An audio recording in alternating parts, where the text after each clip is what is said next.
Hello guys! Papunta kami ng presentasyon dahil balik trabaho na naman. So kahit maulan, kailangan natin bumiyahe. So ito ang nadaanan namin. Merong landslide sa Santa Cruz, Caramuan at merong isang truck na nagong. Buti na lang at hindi yung tricycle ang gamit namin.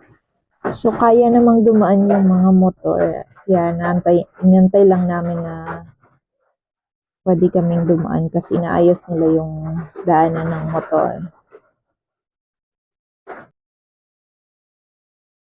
Ito, tinitingnan ng kapatid ko kasi yung dala-dala ng motor na yan, um, kalabaw daw na namatay dahil sa lamig.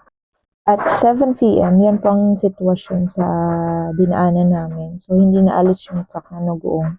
Pero, nadaanan ng mga sasakyan. Kailangan niya lang ng iba yung pag-iingat.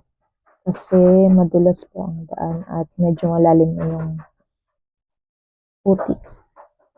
So, yun lamang guys at ingat tayong lahat sa biyahe dahil patuloy pa rin ang pag-ulan.